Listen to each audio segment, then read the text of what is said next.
3, 2, Okay. 1. How's it going, everybody? It's Azir and the Pedantic and friends. If y'all would just say howdy. Hello. I guess we'll go clockwise in order of appearance. Okay. Yeah. Yeah. Oh, go ahead, Shield. I was just going to say, hello, I'm Shield. That's it. All right. Prince of Nothing, OSR review blogger, author, and co-author of the modules Red Prophet Rises and Palace of Unquiet Repose, respectively Electrum and Silver bestsellers, and also the official organizer of the No Art Punk contest, where we drive back the dirty art punk hordes and make true old school modules once again. Very glad to be here, Aaron. All right. Wow. All right. Wow. So yeah, it's your boy Fiore de Gansi. As Prince put it earlier before we even started the stream, rich man's DK.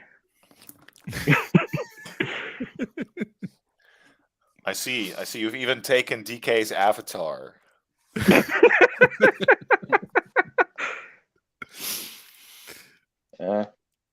Dark Knight here. Dark Knight here, Token Irishman, and Prince's whipping boy, apparently. And poor man Fiore de Gansi.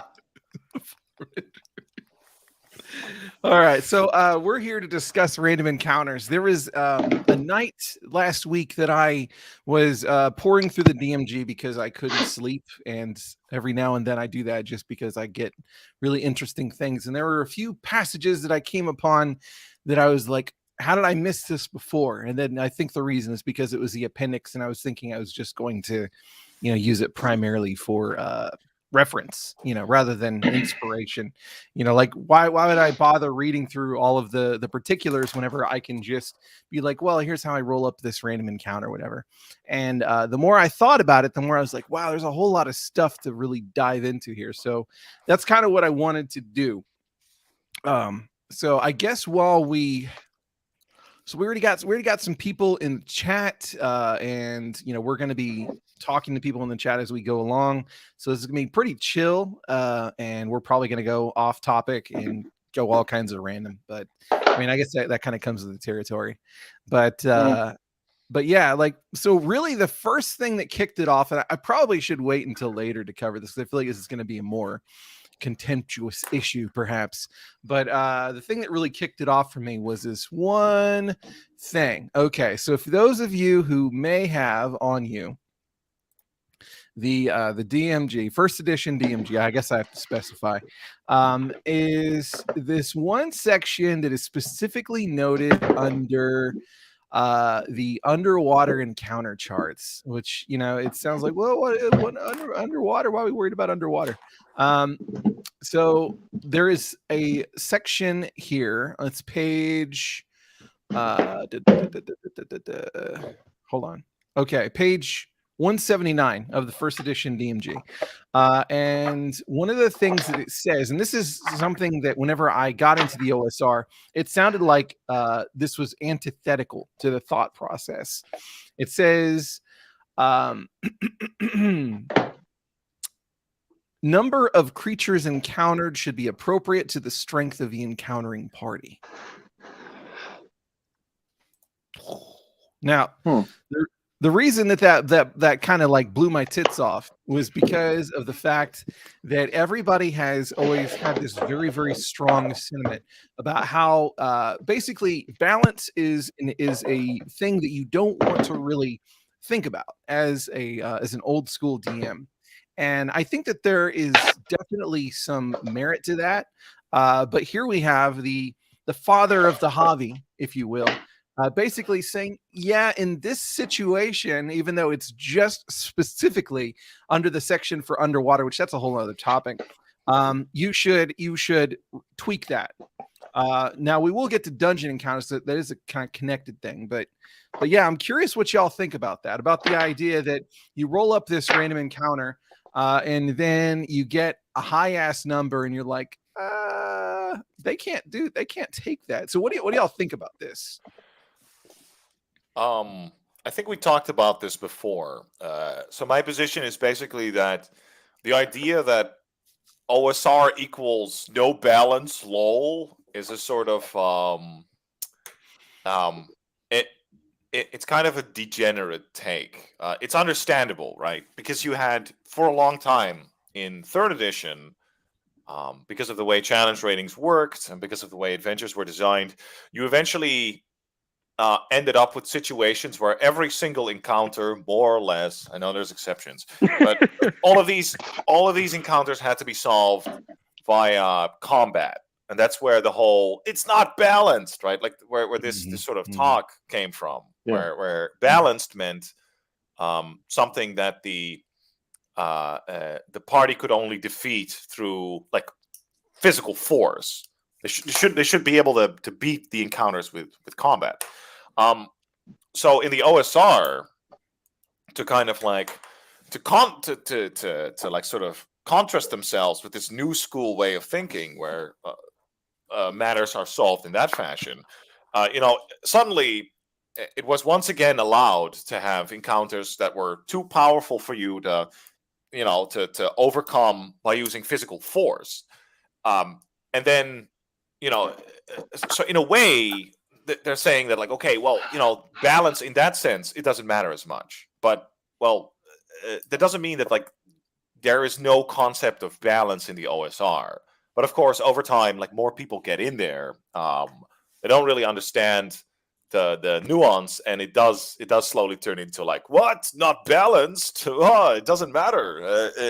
But, yeah, of course, right? If you have if you have Keep on the Borderlands and you replace all your orcs with liches, they're probably going to notice. It's probably going to be no way for you to defeat the encounter. And I guess if you have some sort of sandbox campaign where players can decide to just walk away, even that might be fine. But yeah, there should be some way of dealing with challenges. So either by avoiding them, maybe you can use some element of your environment against them to even the odds, or maybe you can you can be forewarned in advance if you play well enough that this is in fact a very bad thing to encounter. Then you can run away. So it doesn't really surprise me that Gary Gygax says, like, hey, listen up there, buddy. Make sure don't go too far. Make sure the random encounter is something that's like sort of appropriate. Okay. Yeah. And aren't most of like the lot of stuff like sea monsters and all that on the underwater table? So I imagine there's, first of all, there's the added risk of being underwater and what that means. Like, you're probably on a time limit if you're using a spell or something. And so I think there is an added risk to underwater that maybe not be in other situations. Right. Have you have you been underwater? That shit's scary. Yeah. Yeah. Shit gets weird under there, guys. There is there is the shallow waters table and the deep water table. So there's a chance that it might be. It's not necessary. Yeah, there's two. Yeah. No, there's way more. Yeah. So because you also have freshwater and saltwater. Freshwater. You actually have four. Yeah. I didn't see the freshwater. I didn't see the freshwater one. That was my bad. Right. But yeah, no. There's fresh, shallow, fresh, deep, salt, shallow, and salt deep. So yeah, it's for the most part, yes, I agree with Prince that like just throw 20 like ancient red dragons against a group of first level adventurers is poor sportsmanship on the DM's part. But I don't like this the notion of, well, nothing, like there's certain things on this table that are off limits at first level, because to me, if it's on the table, there's a chance that it's there, and just saying, well, they can't take it, so I'm going to re-roll, that to me would shatter the verisimilitude, like the fact that it could be there. It doesn't necessarily mean you have to fight it. You could just tell them, hey, you see this thing, it may not have spotted you yet, you can run away or swim Right. away You, or you whatever. treat it more as an obstacle than like something that Yeah. they should face head on. But then Yeah. you're still fudging. What's the difference? Well, there I mean, are processes you can use for that. I mean, water reaction is gonna rolls. be- yeah, water's Yeah. going to be tricky. But whenever it comes to like just in general, you've got surprise check. So I mean, the surprise, Yeah. like basically, if they're traveling in large numbers, and you're not in water, because stuff I haven't even really done a whole lot of thought about in water shit because I don't really do that a whole lot. But on land, you're going to see large numbers in a distance. They're probably making noise, so their chance of surprising you is nothing, basically. Yeah, I Unless you agree. just you're And completely obstructed. In they're a forest, sleeping. maybe. Yeah, Yeah, you could no, stumble onto them. I mean, Yeah, here's yeah, the other thing. What I am trying to do more often is I won't roll like random encounters during play. I'll do it before the session starts, have them pre-prepped, and say that this happens. But if they say do something that doesn't make sense to what I've pre-written, then I'll roll on the table randomly. Just, well, they caught me off guard. Now I'll have to roll randomly at the table.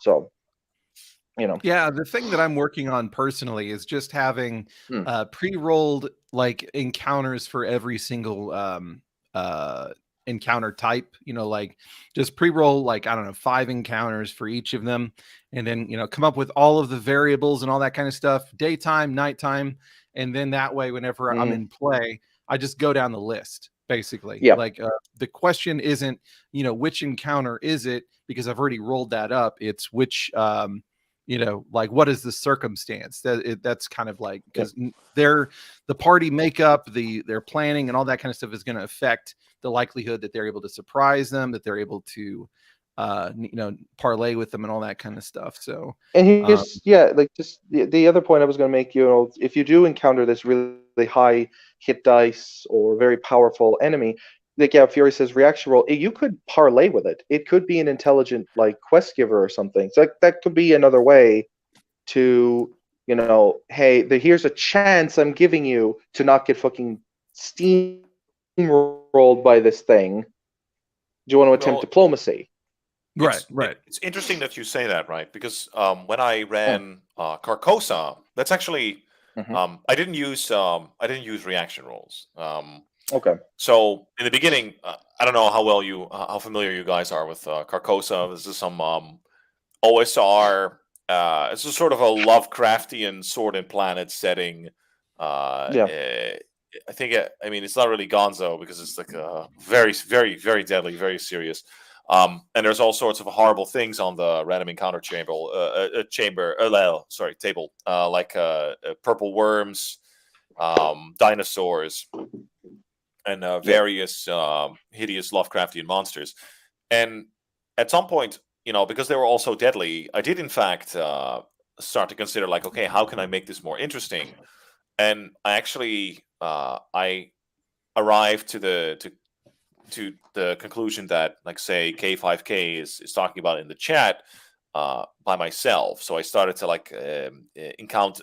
I started to introduce monsters that would, in fact, like try to parlay, or they would approach the party at least with the communication. Okay, I'm hungry. Okay, do you have food?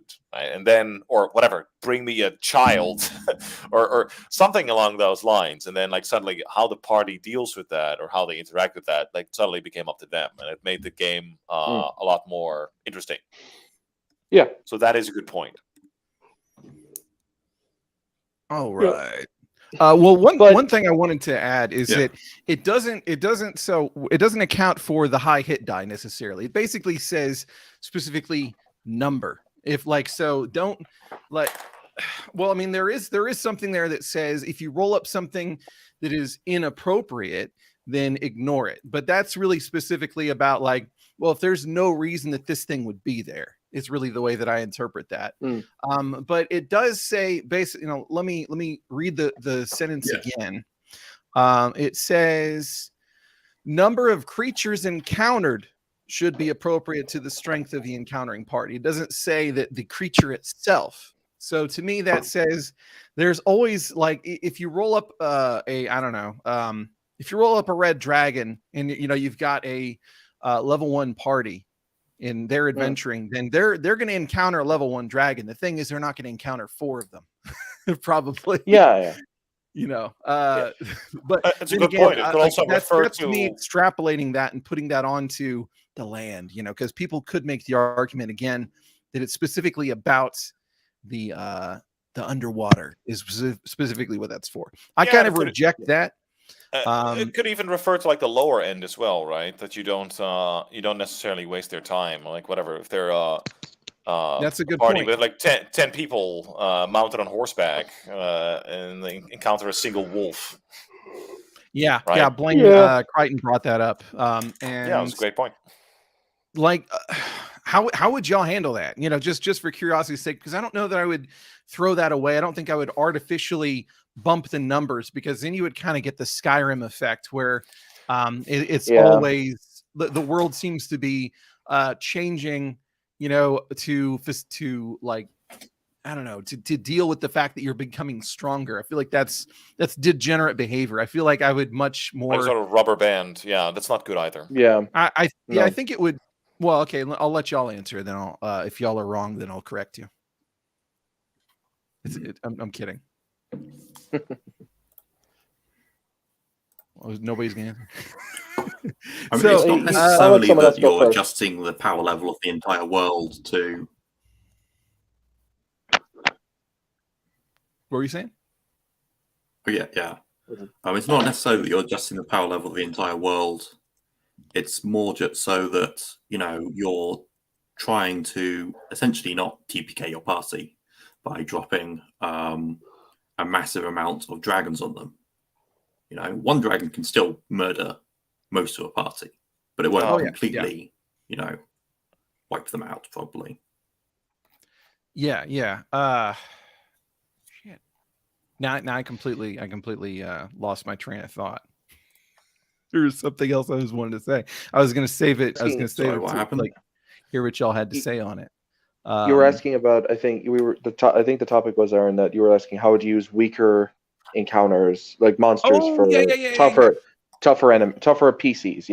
Yeah. So I mean, this would basically be where you would start factoring in their growth for reputation and things like that, and status, because maybe that gets adjudicated as, you know, you guys encounter this group, like, it just kind of like do the reaction roll real quick, but, you know, consider the fact that really what you're looking at is, do they run away or do they like seek your guy, like, you know, that kind of thing. It completely transforms the way that encounter plays out, because your reputation precedes you, maybe. Or, you know, if they do decide to engage them, then, you know, it might be something where they just plow through them. It's like, it's not even really worth delegating the time to combat or anything like that. It's you know, just depending on the situation. Go ahead. I think a lot of it all comes down to like gameplay, right? If you have an encounter like that, well, if it's utterly trivial, you can do that, but it should also probably not occupy a great deal of time. Mm-hmm. Weaker enemies that are probably rightfully afraid of the PC strength might, you know, decide to shadow them at a distance and maybe attack them at night. Maybe they'll set some sort of trap or ambush, or maybe they'll approach and try some sort of trickery, right? Like there are ways to sort of get over that power difference. But if it's so vast that there's no possible way that they can win, then they probably should just like avoid the PCs altogether. Yeah. Well, if they're recognizable, definitely. You know, if it's a numbers question, then there is that. Which I guess, you know, I haven't done a whole lot of high level OSR gaming, you know, myself. So usually, like, I would imagine that it would get to a point where you have pretty large retinues of henchmen and all that kind of stuff. Can confirm, yeah, sure. Yeah, so like up to 10 plus, and then like some 0th level retainers or an interpreter or a guide, that sort of shit. Yeah. So like when you're dealing with those kinds of numbers, then yeah, whenever you roll up a pretty piddly encounter, then they're just going to want to tuck tail. Probably. At night, I had great fun. I used I ran, what is it, I think it's B10. B10 in Night's Dark Terror for a while, which has a sort of prairie with a lot of encounters involving, you would have the occasional mountain lion, couple of wolves, that sort of thing, but like nothing really heavy. And at some point, a party of like third level characters rocking magic weapons, the odd magic plate mail, and several horses and retainers. It's probably going to like straight up fight with a bunch of boars or wolves. They would always lose, but like at night, say, when they're standing guard, the wolves might not attack them, but they'll go for like their horses, which are tethered like away from the campfire. Right. So you could try to consider that sort of stuff. That is true. Yeah, that's interesting. So using it kind of as a means of determining external issues that are or if it's like 3 goblins and there's there's 10 guys, they're definitely not going to try a frontal assault, but they might try to steal your supplies or Oh yeah, definitely. maybe do some Especially with things like sabotage. goblins, guerrilla tactics is key. Yeah, exactly. Yeah. You get out of your tent. They might and, try to poison there's your food. Yeah, there's a little pit with like wooden stakes with goblin poop smeared all over it, right? Like, who knows? Maybe. Yeah, they might. Beware the Yeah, poo they might knife. pee. Yeah, they might pee in your water canisters. They might poison your foods, kill your horses, things like that. Exactly. That happened to DK in real life. And those goblins paid for it. They paid for it with their lives. All right. So we got some comments here. Duke says a good encounter table foreshadows what's to come. I definitely agree with that. I think that encounter tables are just fantastic ways of like creating, populating your world.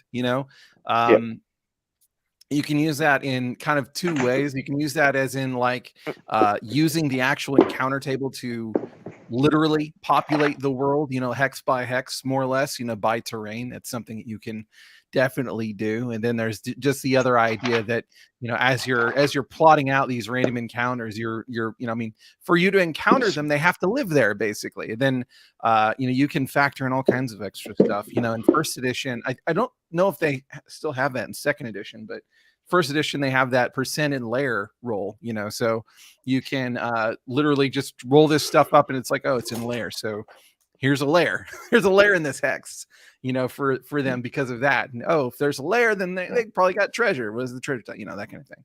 And you can do a little pit stop. There's so much fucking great stuff in there, but yeah. I want to add to that, and that it also good encounter tables also ensure that movements it kind of limits or attaches a cost to like player movement. You can suddenly have areas that are potentially hazardous to go to. I think that's a good organic way of like preventing the PCs from just wandering around aimlessly. It kind of like channels them in the right direction if you're doing sandbox play. Yeah, that's really true. Especially considering the way that it's divided up in first edition. You have inhabited areas and you have uninhabited areas. Ancient Grim, you might be wrong actually. Sorry, he's saying that the idea of 30 to 300 doesn't mean 300 combatants. I think it actually in this case you might be wrong. Usually they specify a number of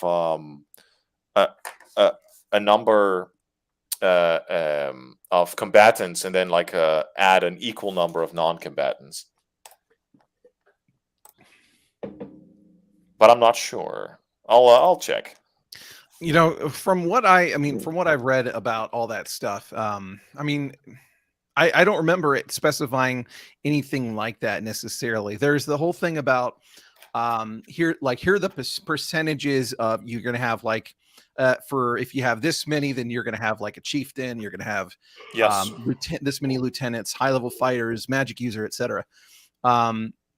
As far as it being broken up into like non-combatants and all that kind of stuff, I kind of figure I don't know. It doesn't really say anything like that. But the idea that if you roll up that 300, that it needs to be, that it's just like this giant raiding party. I don't think that. It is. ahead. I've got the orc encounter right here, and it basically Mhm. says, so you do have the breakdown of like, for every 30 orcs encountered, there will be a leader and 3 assistants, and so on and so forth. And then if there's more than 150, there'll be additional figures, right? It goes into that. And it says like orc lairs are underground 75% of the time, right, and 25% in an above ground village. Then it always specifies that you'll have a chief, a bunch of bodyguards, females equal to 50% of the number of males, young equal to 100% of the number of males, and then another 50% chance you'll have like 2 to 5 ogres living with the orcs. So the whole point is that basically the number, if it's not in the lair, it'll just be a raiding party, and if it is, you add a bunch of females, you add a bunch of kids. There you go. That's a monster manual. That is the AD&D monsters manual. That's correct. Monster manual. That is correct. Yeah, gotcha. Okay. Yeah. Yeah. So there is that. As far as like how you want to play that out, I mean, I've heard it being done a lot of different ways. One of the things that this is allegedly David Arneson would do is he would take the number, then divide it by 3, and then you encounter the 1/3, and then the 2/3 is that's elsewhere at the lair, basically. From what I understand, that's what the scuttlebutt was. Well, I think it's probably reasonable. I remember when I was playing Axe, that our DM had ruled that we ran into like 40 bandits or something like that, 50. And then what is it in round 1? They all attack and fire arrows at you. Like it seems a little much if they're not. If it's just like you stumble upon them, 50 to 100 men, you're probably going to have some sort of advanced guard. Some people will be running, grabbing their weapons, and so on and so forth. Unless they're like lying in wait behind, like preparing for an ambush. In which case you're boned. That's a good point. That might be, whenever you have those larger parties, we already kind of mentioned that you being surprised should probably be out of the cards, but maybe there should be an increased opportunity for you to surprise them, unless you're wanting to rule that the giant war party is out there. You encounter maybe like 1 to 12 patrols, or not one. I'd say like maybe like 3 to 12 patrols or something like that, that are advanced scouts or something. And so maybe then you get surprised, and your chances of surprising them might be lower. But yeah, there's just so many ways you could go about it, honestly. So what? I said, and then you see a dust cloud in the distance to signify the larger orc horde. Yes, exactly. Let's see. Yield Geek.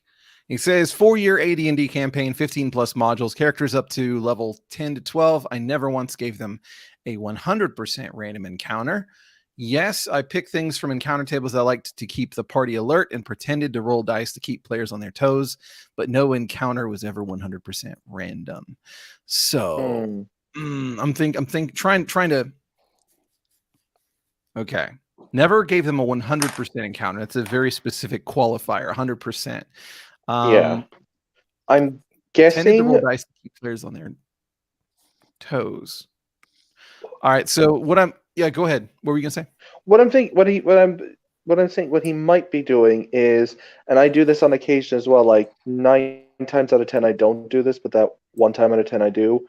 I'll roll on the table, and if I look at it and say, that doesn't make much sense, I look at the table and say, that's a bit better, I'll go with that one. But that's not that often that I do that, so maybe that might be what he's referring to, although I could be wrong. I think probably one of the commenters had it right, that the idea that if you roll too high, that the encounters would automatically lead to like player deaths. It's probably something you can DM around by changing the parameters of like the encounter. Like so, you can also try to fiddle with encounter distance or maybe maybe you come up with something on the spot that allows you to use those encounters in a way that does generate gameplay, but it doesn't automatically it calls it TPK. So you can like this. It's not wrong, but you can probably do it differently. I think this is something we talked about earlier, which was the idea that not all monsters are there particularly to wipe out your entire party. They might have other goals, especially larger predators like dragons, which sleep for large amounts of time and are probably looking to get as much energy as possible out of a meal with as little effort as possible. Yeah. So, to be honest, you are like and, not going to interest them. Like a group of 3 to 6 adventurers would probably just be a light morsel to them. They're probably not that interested. Wait, no. They might be. Absolutely. The dragons aren't that big. That's for sure. Again, you've got all sorts of dragons in AD&D. They're not always like a giant ancient dragon from the Hobbit movie. Oh yeah. Like the more bestial, like the white dragons. Yeah, sure. Those ones would probably, because they're hunters. They're fairly I always love it. Like if but I mean, if you like, roll up a dragon, it can shake down the players, even if it doesn't want to eat them. It can probably screw with them. It can probably ask them like, obviously, they bring in treasure or Like you could ask for that shiny, Holy Avenger that the Paladin has, or something. I want that, and I'll let you go. Yeah. And if it just does want to kill them and eat them, it would probably do something like just pick up a rock and drop it on them. I curse you. Oh yeah. Which I mean, the most, as far as I'm concerned, dragons should never ever land. They should always just circle strafe and just drop rocks on the party. They should never play fair ever. I don't know.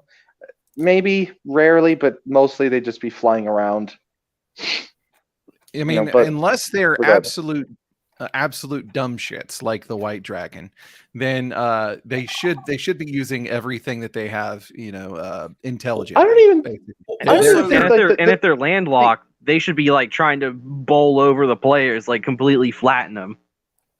Yeah, like, well, even the white, like when I say that the white dragons are dumb, I don't just like they're not like tacticians, but they're not like drooling imbeciles either. They know I'm operating on instinct, and my instinct is to fly, to stay up in the air where my food can't. Oh yeah, most of these things don't know how to use a bow or ranged attacks, and that raises the question: how good is a dragon's eyesight?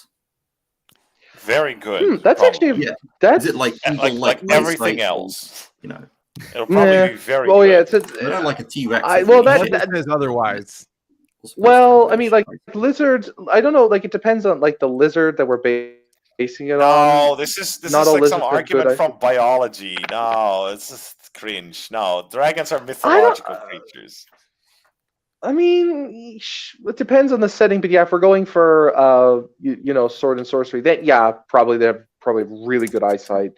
Plus, they also don't get weak. They don't get like feeble. They don't feeble when they get older. They just get stronger, don't they? It's actually specified that they in AD&D, right? Like they see equally well in daylight or darkness. So they have infravision. They have excellent sight, smell, and hearing. They can actually detect hidden or invisible creatures within like 1 inch per age level, right? So that's probably like a reference to Smaug. Really good. That's probably reference to Smaug or something, or just they're good apex predators. Yeah, totally. So, they're okay, that makes sense. Okay, yeah, I mean, to be fair, they're like the apex of mythological European monsters. Like they're pretty fucking badass.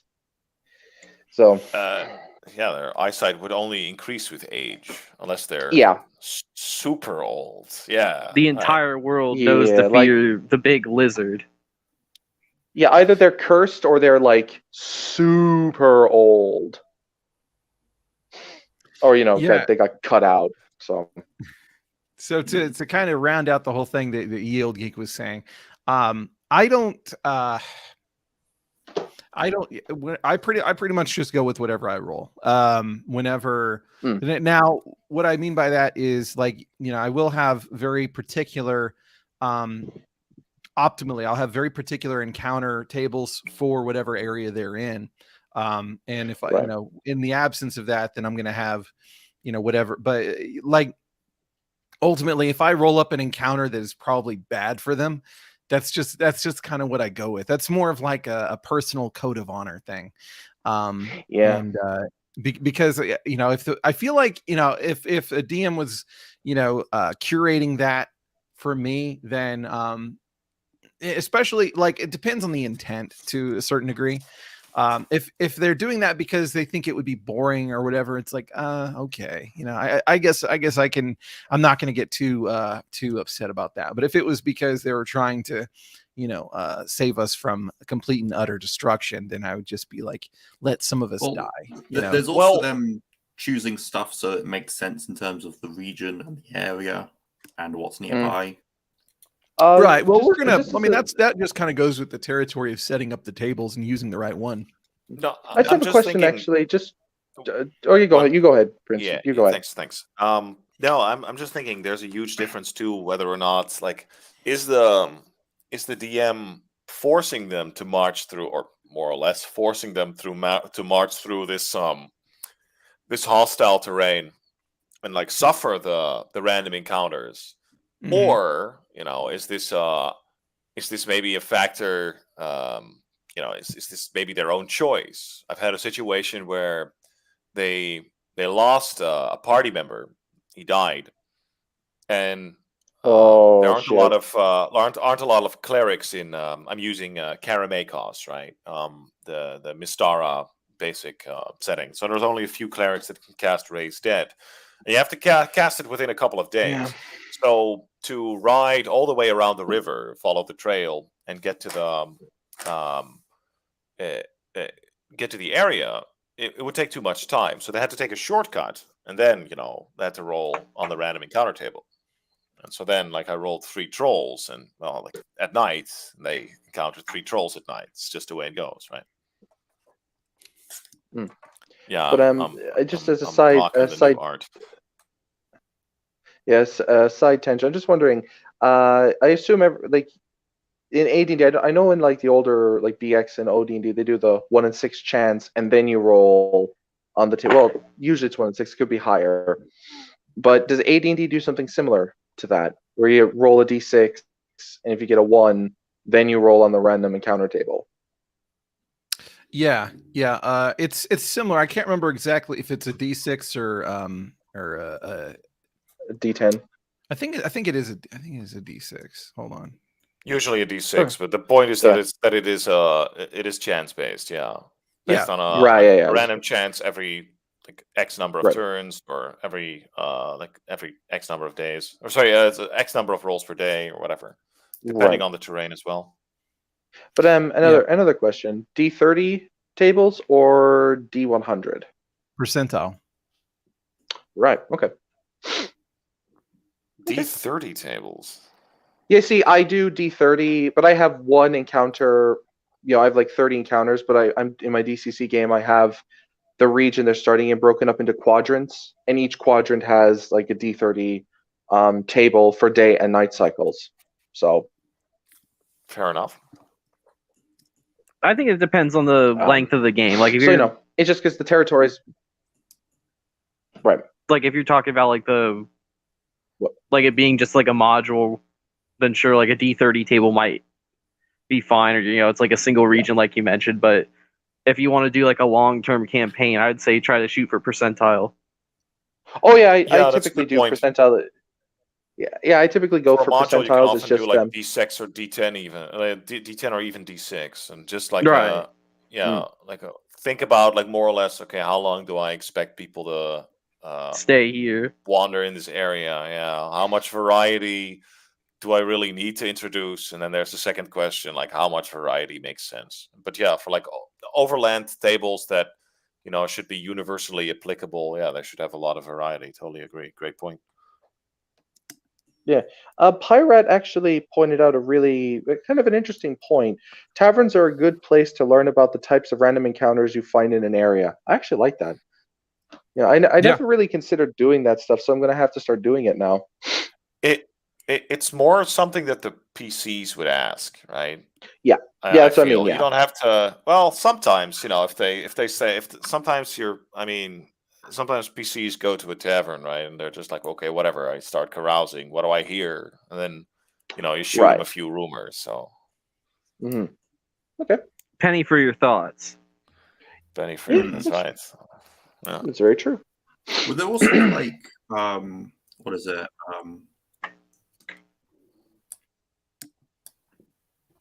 Would there also be like hunters gibbons in these sort of fantasy worlds? What kind of gibbons? Hunters. A hunter's gibbons. A gibbon is a type of ape. Hunter's gibbon. That's as far as my English extends. I don't know what. Wait, animals. No, not a gibbet. I don't know. It's one of those things you hang up like sort of dead animals or something. Or you're right. It's called a hunter's gibbons. A leader among staffing ape. Wait, no, shit. I think you mean a gibbet, like a thing that you hang meat from. Like at the side of roads and stuff like that. Yes, that's I think is what I was talking about. Yes. Yeah. So that sort of stuff is also something that could signify what's in an area.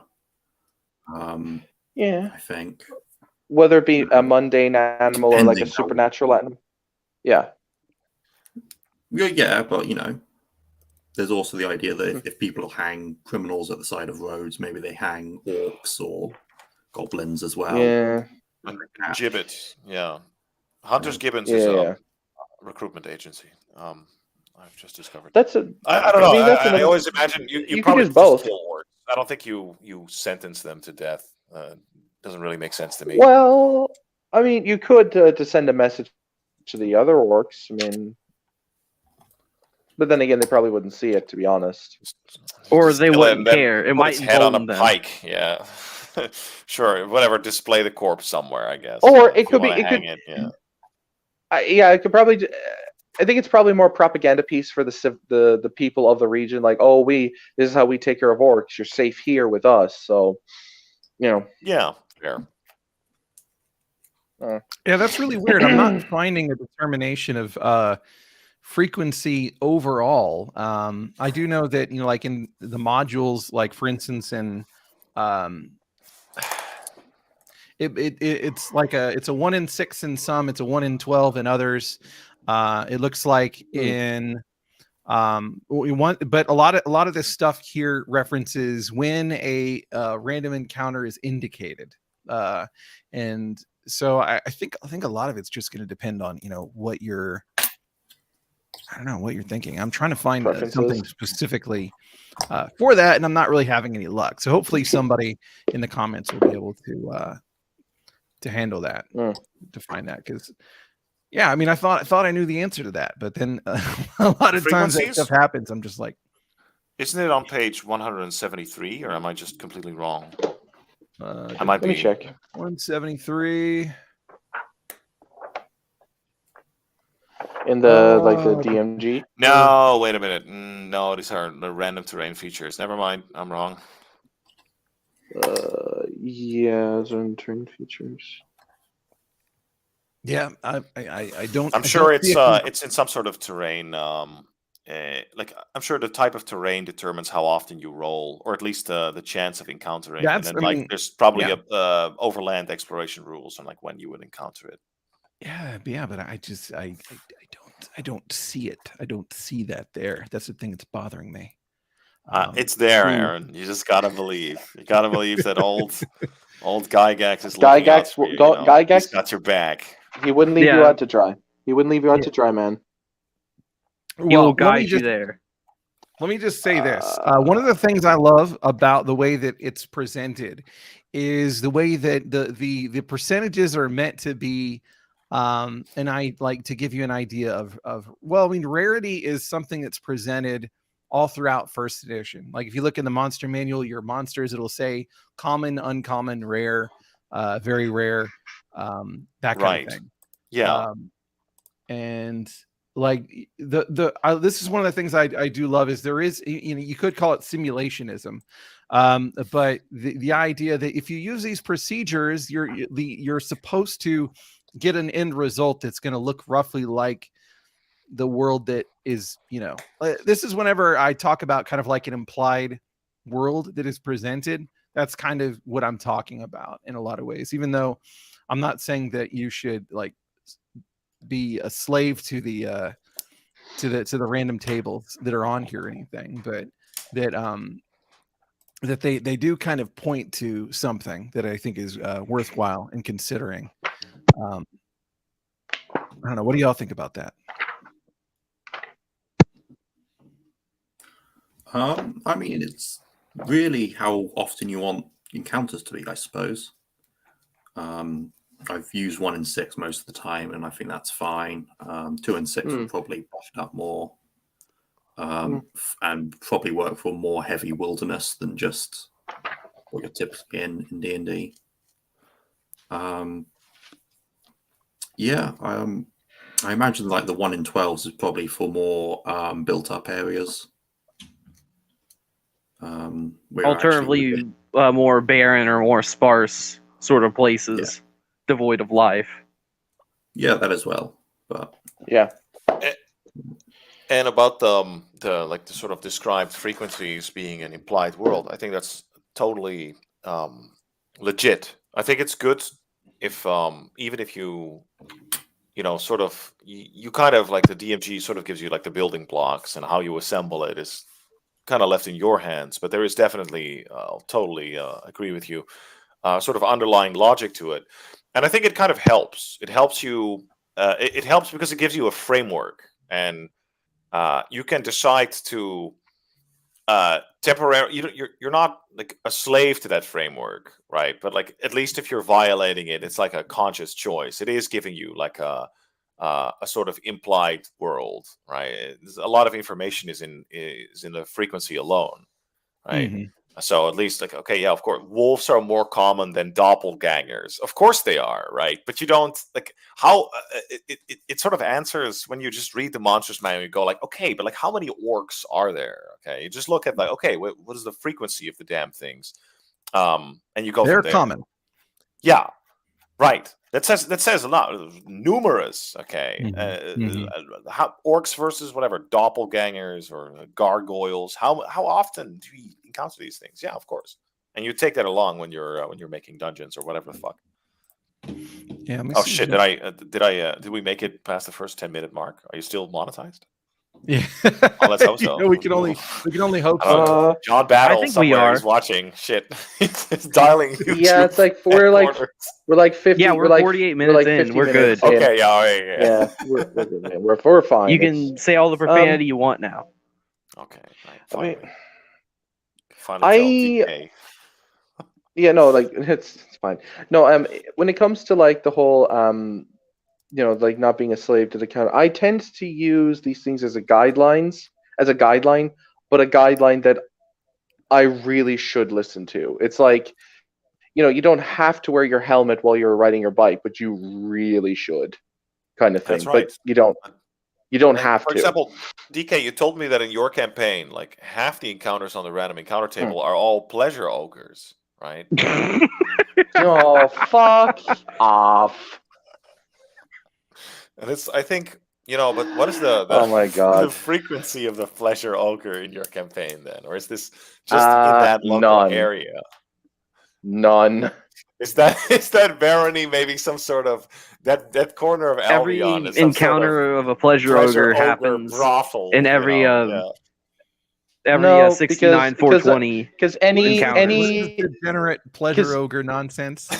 No, because those things, it would be either hunted down and exterminated, or if they were harbored by a civilization, that civilization would be hunted down and exterminated. Oh, that's the medieval authentic take on pleasure ogres. Okay, noted. jeez. All right. Okay. So will we get a temporary ballista license if we are hunting down a pleasure ogre specifically? I'm sure the king could work something out. I'm sure. Okay. All right. Now I'm gonna have to add pleasure ogres to my game now. Oh no. Your thoughts. Credit goes Look, to oh All God, of a sudden, God, my oh player God, report- Brad, forum dweller. clip Aaron saying that. Clip Aaron saying that, please, for the love of God. So Is he even here? I haven't seen hide nor hair of Brad. No, he's always there. He's always watching. He's always listening. Okay. Catch us all. Yeah, he is. Lesser horned rat here. Like he covers something that I was going to talk about with regard to dungeon encounters, and I'm glad that he brought this up. He says two thoughts. First, low level PCs should be near less dangerous, more tamed areas generally. So I don't think anybody would really agree with that. I mean, the whole thing behind the first levels is pretty much like you're going to be in some settlement and there's some stuff very nearby for them to get involved with. Anybody disagree with that? Yeah. I will say that the area they start off with, for the most part, like he said, like should have at least 50% pleasure ogres on the random encounter. We know, DK. God, will you just let this go? Okay. All right. Not everybody flays with Dark Albion. God. Fuck off. No, the like what Rat was saying is that it should and generally. So what I take that to mean is the area mostly has things that the party can handle, but they're like even like I don't know if Prince minds me spoiling B2 Yes, I mind much. you spoiling B2. Well, don't spoil it. Game, it's only been out for 40 years, okay? Okay, good. I'm taking a bunch of players through it, so if you could maybe sort of talk around it, I know. Well, there's a certain encounter in the wilderness. There is a certain monster in the wilderness that you can encounter. Now, I don't know. I think it can be out in the wild or in the caves, but let's just it's fairly tough. And it's just okay, yeah. Yeah, I won't say what it is, but I think you know what I think you know what I'm talking about, Prince. But yeah, but it's well above any first to third levels pay grade, to fight this thing. Yeah, absolutely. And there's a ton of those things in caves. There's entire caves that are just literally nothing but shitty death traps. Filled with horrors. It's great, but for the vast majority of the caves in the surrounding area, it's largely goblins and kobolds and the Mad Hermit and stuff like that. You're on thin ice here, Buster. You're lucky that my players have in fact encountered all of these creatures. Yeah, exactly. That's why I'm bringing those ones up by name, because they have faced those things, dude. Don't worry. Yeah, very okay. All right, I'm just keeping you sharp. I'm keeping an eye on you. It's all good. It's all good. It's all good. But but even things like the evil cleric, that's a massive curveball in the original module, especially since the fact that they've no reason to think that cleric's going to turn on them, unless they've already ran the module, But this is all very these are good points, by the way. I think it ties into something larger, which is that I disagree. I guess with the statement that you're not like what you're saying is all great, right? But no, I think definitely you start players out usually in an area that is definitely still it's going to be on the border, presumably somewhere, or at least near some sort of ancient ruin that they can explore, or near maybe there's a dungeon no man's there. land. It's not going to be in the usually, right? That's a standard format, but you're absolutely going to have, if you make a campaign world, you're going to have areas that are much more dangerous, right? That they are just probably not yet ready for. That if they would go there, they would get absolutely chopped to pieces and slaughtered. You don't if you do MERP, you don't. If you do a Lord of the Rings role playing game, you don't start them out in Mordor, right? No, they need something to work towards, right? Yeah. So I would say it's probably correct. Yeah, you should be quote unquote less dangerous, more tame. Still dangerous. Yeah. I mean, because I imagine, like, like with the keep on the Borderlands situation, it's you're trying to build fame in a place that, although is dangerous, it's not like, like you said, the Mordor situation. Keep on the Borderlands is like one toe into the pool, basically. Yeah, One toe exactly. into Mordor. I'm also using, it's called The Forsaken Wilderness Beyond by Geoffrey McKinney. Can recommend, by the Nice. way. It's a little Nice. OSR adventure. Are you using Mike's World as well? I think it is. It's the wilderness one. I'm not using his dungeons. Yeah. I'm using the. No. So what he's done, he's sort of expanded the wilderness around the keep, and like those encounters around the keep, they're actually a lot tougher and a lot more deadly. So you kind of get the idea that, like, this is, this is the keep on the Borderlands. This is the last little outpost of civilization, right? But after that, it's all chaos from there, and it probably should get like worse and worse and worse. We have some heresy by Ye Old Geek. I'm one of the few. He says, I'm one of the few early nerds who doesn't like B2 Keep on the Borderlands. Ruh-roh. Ruh-roh. But I'm not going to get angry. His social credit score will be immediately sent to zero. Brad OSR card. Yeah, your membership. Yeah. And Brad Meltonic also says, Aaron, do I have the ability to change names on the server? I vote no, because I don't want Brad. I don't want Brad to have that. Yes. I don't want Brad to have that kind of that of power. I don't know what he would do. Who knows? But I think you should definitely have. I think he might already have that power. To be perfectly honest, I don't think it's a democracy here, DK. Yeah, I know. I love democracy. T1 better than B2. That's a reasonable point. Like I don't hate that opinion. What's T1 again? That's the Forest Oracle. Oh, okay, right. What? You said it's T1. It's right? the great module, the Forest Oracle, guys. T1. Why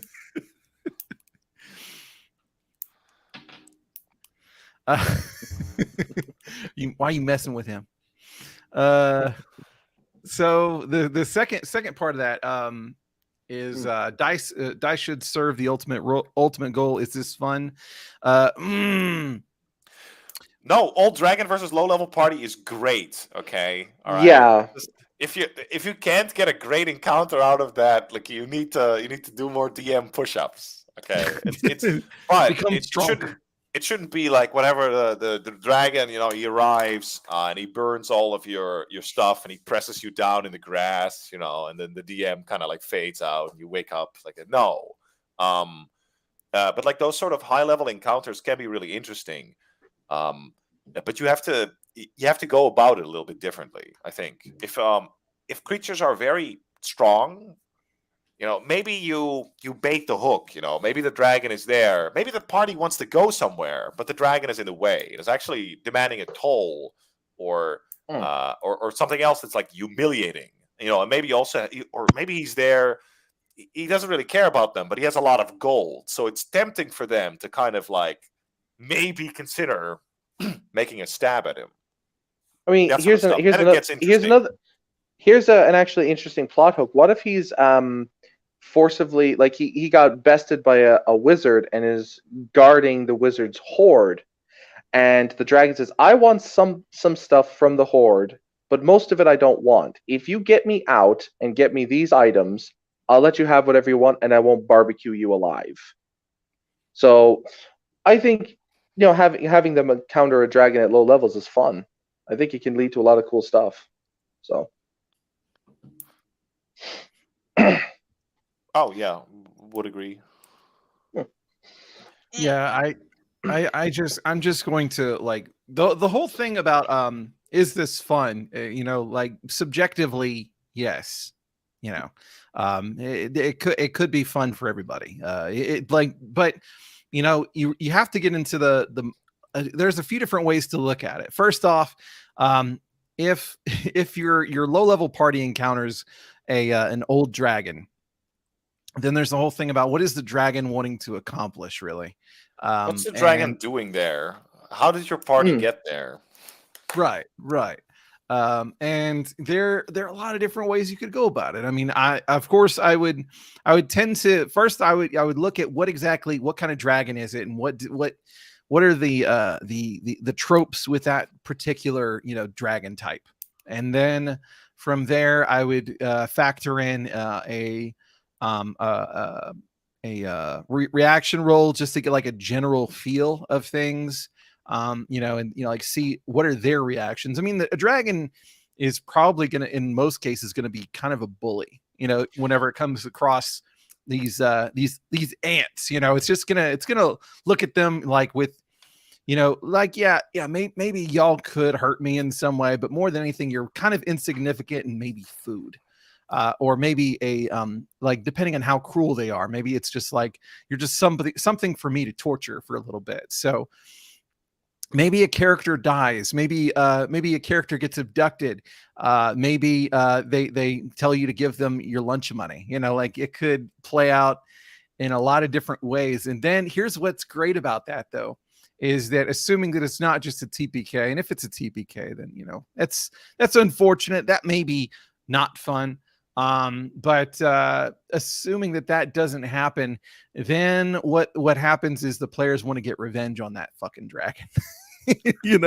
So then you have a built-in like seed for adventure that has happened purely based off of this thing that happened.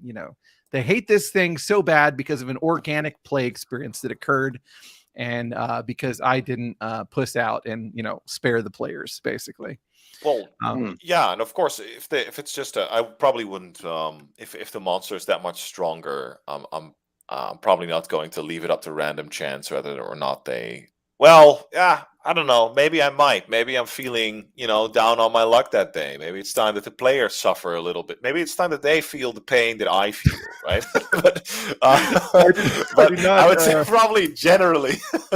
I disavow. Yeah. Maybe like generally I probably wouldn't roll. I think back to like one of the encounters I did in when I ran BX Mystera for the first time. This is my second run through, actually.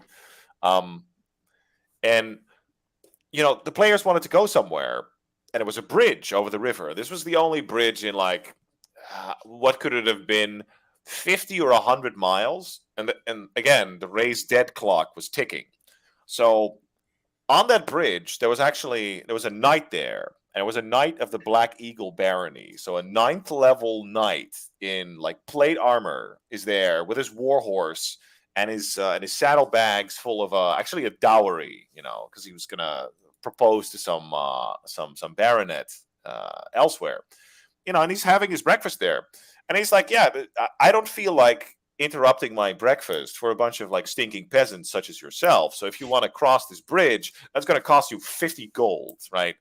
So then the players have have an option of like eating crow, right? They can pay the toll, can move on, but they were immediately thinking, I don't know, like that. Actually, the treasure looks kind of good. So they concocted some sort of ruse where they pretended to give him the money, and then like. They dived onto him and eventually managed to like throw him over the bridge, where his heavy plate mail caused him to like quickly drown, right? And then one of them was kicked to death by his horse. But like it's a different story. But the point is, like, that was a fun encounter.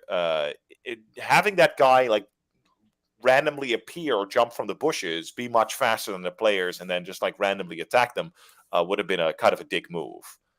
But like this sort of stuff is interesting, and players can always elect to like decide like, okay, no, I'm not doing this. We're not going to talk to this stupid dragon.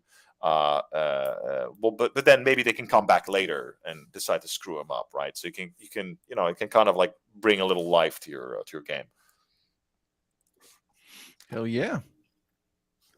Let's see. Oh, Blaine says an appropriate encounter provides meaning options and choices at either end of the power spectrum. And yeah, I mean, you got to treat it like, like real life in a certain way, real life, real fantasy life, Yes. There are always options, people don't just It's not just oh God, that's one of the things that drives me crazy is whenever people are like, we rolled we rolled an encounter in specifically if we roll initiative, that means that they're okay. Well, that there's a fair point there. I guess, but because we rolled initiative, it means that Hello, everybody. we have to Hello, fight. hello. Oh, hey Dan. Hey Dan. What's up, Dan? Dan How the you doing, man. Dan? Finally, somebody Oh, else with a shit. cam. Welcome. Yeah, Oh, you're also in the club of the same wall color.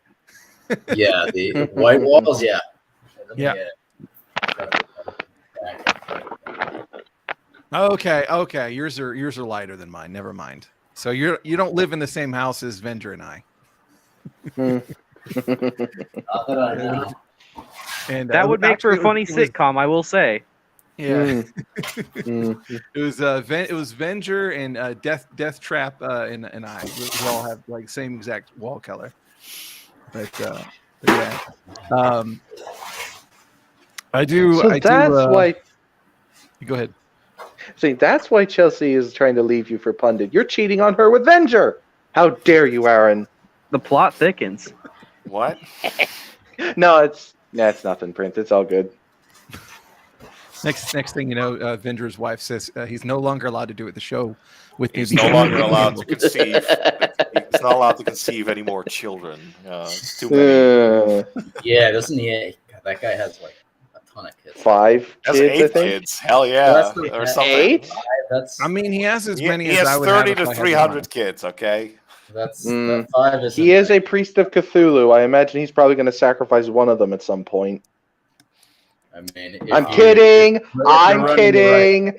I'm dude. kidding. What the hell? No Avatar and now this? Yikes. I love you, Venger. I know you wouldn't do that. What were you saying, Dan? I was just joking around about certain types of religious traditionalists who expect to have, 8 to 15 kids. Yeah, I've got 3, and Nice. it's enough. I'm- It's enough. I'm sure. I'm happy with 3. But Doof says random tables allow the representation of the regional fauna and the DM to be impartial. And yes, so there is that. I also like that whenever there are those kind of like pre-roll procedure. Well, I mean, they're rolls, but they're before the actual encounter, like witch encounter rolls, kind of like for instance, you have the 1 in 20%, 1 in 20 chance that you're if you're going through an uninhabited region that it's going to be a stronghold, basically. And then you have a stronghold chart, which, by the way, I mean, all this you would not want to roll in the middle of a session. You would want to, like, it's one of those things that, like I was saying before, you roll all this up way in advance, and then when you're playing, you just you go just down the Probably, list or whatever. if you practice that under pressure, you'll probably get so good you can pull you might have to read some books on like castles or something, or maybe like have a list that you memorize beforehand, but I'm positive you can do it. You could just like come You up with a could. castle, like just like yeah. Reading.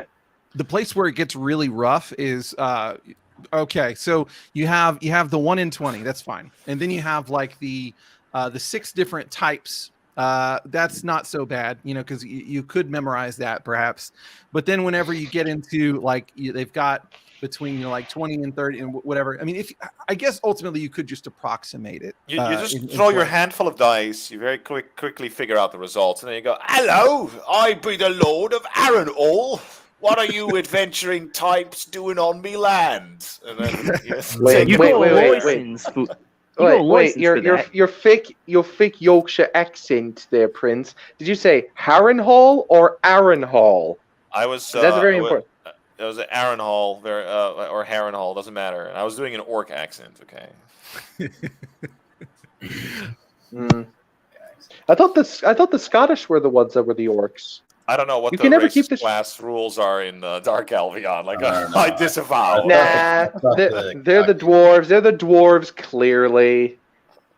I like the orcs being with the Cockney accents, or the football hooligans. Yeah, like the Yeah, big the dumb best. football hooligans. Yeah. Mm. those Yeah, are the I'm part of best. Nork FC. Which, funny enough, is Nor probably gifts. closer to just like try to support me club. civilization of them anyway. Trying to get Love- me Warg on. Love me, Damn Mordor. Southlands. You Love me, Sauron, Mordor. love me Mordor. Love me Me, Mordor. Mordor.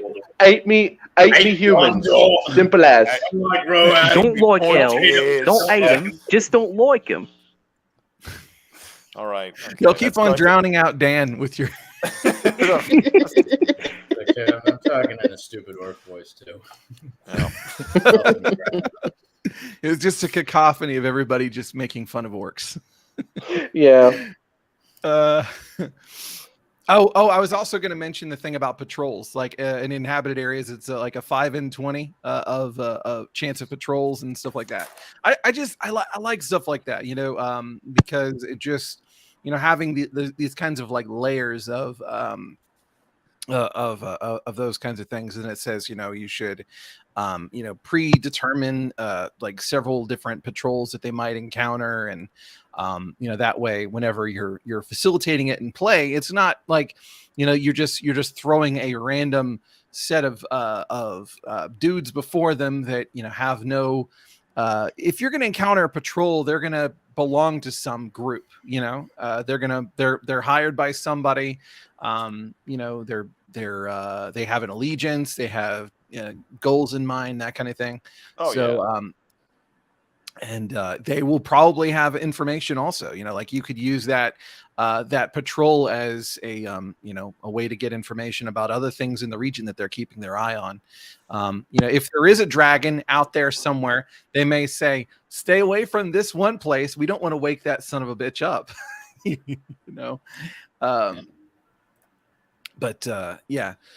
So those are the things I really like about it. Malaki says, I had a party going through the moat house in Hamlet, and they were making enough of a ruckus. I threw a giant ticket down. Well, I mean, so the way that I can't speak too much about Hamlet because I have a group going through it right now. But then again, I guess we did that to Prince of Nothing, so whatever. No, But DK was remarkably, I gotta say, remarkably delicate and accommodating. So for probably as a sign of like surrender. I was how to what? We will be. We will absolutely. Go nuts. We'll be Look, fine. I was accommodating for what exactly? My memory's a little fuzzy. Accommodating to the wishes that I had expressed, because I'm taking my players through these players on this very Discord on the Aaron. Oh yeah, you mean your game through right. B2. By the way, there was somebody in the chat said that B2 was like really boring and shitty. I don't agree. I think It is what you make of it. I think I'll agree with it that it like the flavor isn't super strong, although like there are really good parts. But yeah, it is a little bit less defined than say T1. However, the structure is amazing, and the only thing it really needs is a coat of paint, and you've got yourself one hell of a module. Yeah. From when I ran it, go for it. Oh, I was just gonna say that I love I mean, this is a Lamentation, sort of. I mean, it was republished Lamentations, but I was gonna say I love Lamentations modules because they are absolutely fucking insane to read, and they are always like so full of crazy stuff, and that makes for interesting play. However, whenever I'm running, this thing right here, which includes Hamlet and all that.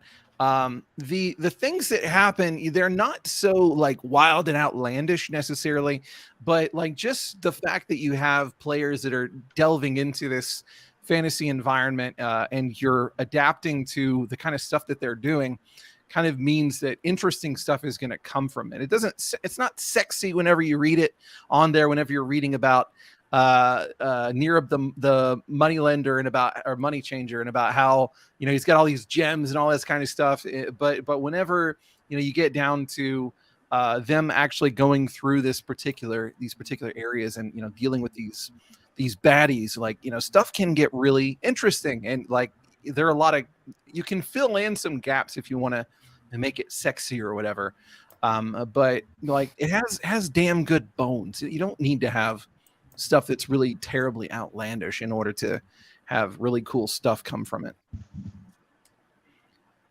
I mean, so far some of my favorites, my favorite things that have happened in my games were they came from pretty basic ass dungeon, develop places, like the Kobold Keep. Whenever we had No. well, I mean, all the stuff there. What was it? It was just kobolds, Those. with little tunnels dug everywhere, and you had like them throwing objects down at people and throwing bugs at people, and they were fucking little shits, is what they were. I mean, but ultimately, whenever you actually look at what my actual prep for it was, it's like, I mean, there's really just a bunch of stuff there. It's really nothing too exotic or anything like that. They're just low level baddies for the most part. And we had a lot of really cool stuff come from that. And with me just sticking a red dragon down in the basement, we had the very awesome development of Audric. Well, it wasn't Audric. It was one of his other. It was a fighter. Yeah, he drank a potion of gaseous form. Yeah, gaseous form. Yeah. He went into the nostrils of the dragon. He had this weird thing that he got from one of the other referees' games where he was able to like explode himself inside of the dragon's skull, and just killed the thing, and I then made off with a healthy chunk of treasure, and at a very, very low level, so like that kind of thing happened, and it was very, very, very cool. And like the prep was basic as hell. You don't need anything too terribly crazy to have awesome stuff happen, is basically what I'm trying to say. I've become aware of this. I ran a game a while ago, like a few weeks ago, and I thought that this is bare bones, this is gonna suck, or this is gonna be too short. But it turns out that there was way more content than I had anticipated. I agree. Absolutely. I always overestimate how fast my players are going to get through stuff. Yeah, I make it's better than the reverse. I want to make plenty of room so they don't get bored. And it's like, no, they'll spend the whole session, just getting through the first half.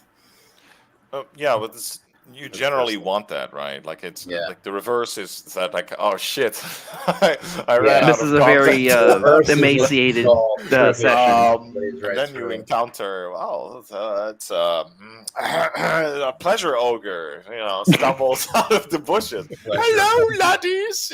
But I in general, I would say it's probably not that bad. So John says here that in first fantasy campaign, Arneson gives the rule of 1d6 times 10% of total numbers are encountered in a wandering encounter, whereas the total amount is present in lair. I'm curious, is that specifically for the ones that have the gigantic numbers, or is that just overall, and then it's just like minimum one, basically? Maybe you can clarify, but they'll probably be the total number of orcs. Right? Yeah, I mean, because whenever you're thinking about a lot of the other ones are in fairly, I don't know, like fair numbers, I guess. No, I think John Miller pointed out that a first fantasy campaign, right?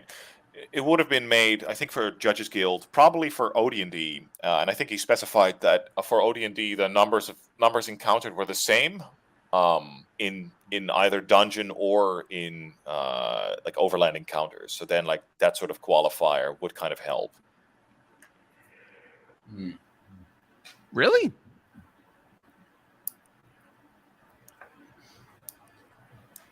There we go. I don't know about that. Let's see. Yeah, let's see.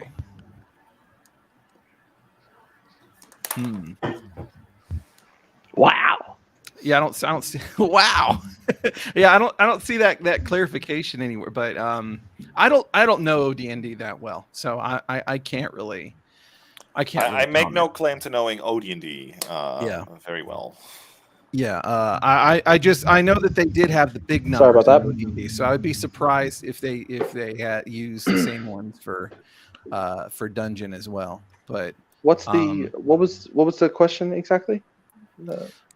well, Prince, you were saying that he said that that they use the same number appearing for wilderness and for dungeon. I think so. I think that point was brought up, but it's fine. We can. Right. Okay. I'm sure All right, okay. somebody can verify. Well, I did want to address the dungeon encounter thing, because the dungeon encounter thing is, so we already talked about how in the underwater section it specifically says, you know, you would that the number appearing should be, you know, appropriate for the strength of the party. The thing that I like about the dungeon encounter tables, it kind of suggests a similar code of honor, if you will, that basically the whole concept is you're going to have increasingly difficult levels of dungeons, and that if you encounter something that is from a lower level, typically, then you're gonna encounter a decreased number. So it's like you can still run into tougher things than you're maybe ready for, but at the same time they're going to be in lesser numbers so that you can deal with them, you can approach them differently. They're not just gonna run you over, you know, like steamroller, you know. But there's a lot of stuff like that, and I don't know, how do y'all feel about that dungeon encounter charts? I mean, from what I've seen of them, they're useful. You know, I don't mind them. No, I like the idea. At least I noticed that's another thing that's sort of it's kind of low key lost knowledge, I guess, or it's not really in the public consciousness of many people who do OSR shit now. The idea that like random encounter tables in the dungeon sort of spill over into each other, right? So that you can have like monsters from the lower levels show up in say higher levels, albeit in reduced numbers. I always thought that was kind of like a very neat sort of bit of craftsmanship that often gets omitted when people try to design their own mega dungeons or whatever. Yeah, and then increase numbers whenever you go deeper. That is the correct way. Yeah, that seems to like make a lot of sense. I mean, could probably get ridiculous, but no, I mean, I'd say go for it. Yeah, I don't know about y'all, but since I'm playing in Greyhawk, I have the absolute compulsion to just basically fill Castle Greyhawk with creatures using that exact chart, and just be like, yes, it is that absurd. Oh.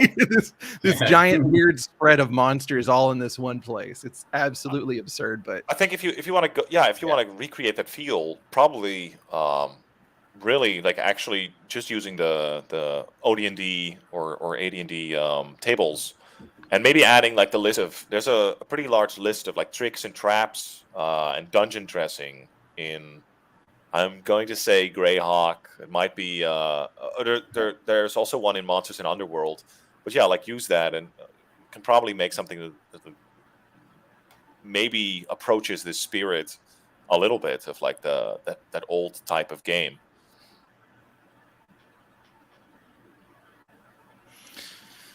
Let's see. Yeah, so okay.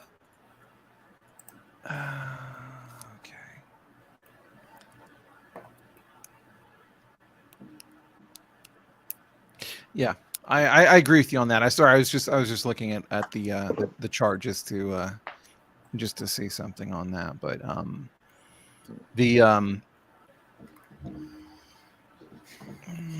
let's see if we can get some comments. John asks if anyone's ever played Joseph Block's version of Castle Greyhawk. I skimmed through it. I wasn't.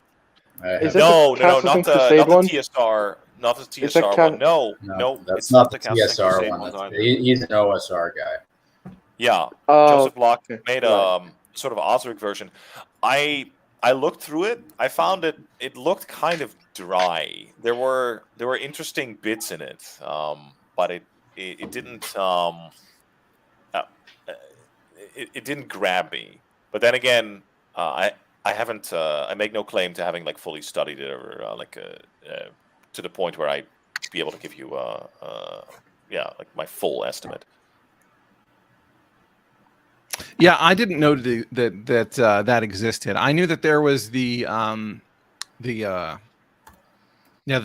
goof one, that was done by Yeah, the TSR real after. goofy one that TSR did.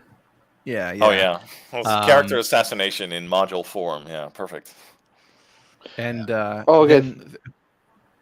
Go ahead. then what wasn't there one that Gygax was doing with Troll Lord Games? Yes, correct. Zigig. Castle Zigig. Zigag, yeah. Lamentably, never finished. Yeah. Oh, Yeah, that's what was in Malak. He just pointed that. Yeah, I was just that's what I was about to say. The Malak pointed it out to me. Thanks for that. Yeah, John says OD&D's dungeon encounter tables were supposedly developed for Castle Greyhawk specifically. Yeah, I figured. Yeah, that's one of the things I've seen is there are occasional complaints about, why do you have these monsters together in this place? It's absolutely, bizarre or whatever. But there's just a certain point where, we just have to be like, sometimes it be like that. Yeah, for the sake of if you fun, don't like it, make your own. Yeah, I remember Well, hearing definitely. at one point that the mega dungeons, like the really massive ones, as they went into the underworld, they got more like gonzo in the sense of the monsters that were there were they weren't conventional. I'll say, like, it wouldn't make sense if they were on the surface world, but since it's like the underworld or like another dimension, like like not so much hell, but like the intermediary space between Earth and Hell, kind of thing. Sheol, basically. Yeah, yeah. I think it's over intellectualizing it. Maybe, From what yeah. I've Maybe, seen yeah, is yeah. like old D&D didn't really have like that all that idea of like verisimilitude and shit that kind of got in there a bit later.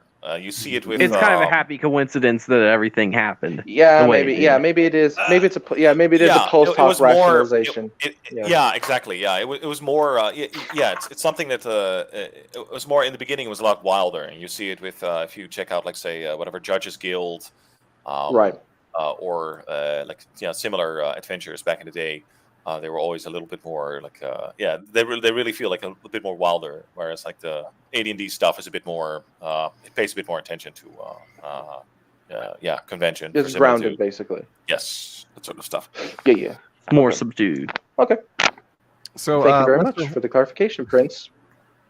Lesser Horn you're Brat welcome. says Gavin Norman does a good job with random encounters in the Hole in the Oak and the incandescent grottos for old school essentials. Uses inhabitants from the encounters to good effect. I think that's like kind of the mark of a module with Well, I mean, I would say that's just something you should always strive for. Is your random encounter chart should just about always just be representative of what is in the area, rather than like in a strict adherence to using like the broad encounter charts at all times kind of thing. You should, like, to me, it's your fallback to use those kinds of broad general ones.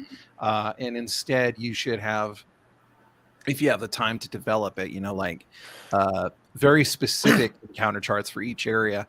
And I often throw in some, like very, very, very rare chances for completely weird occurrences happening, like, an invasion from a local faction, that kind of thing coming in.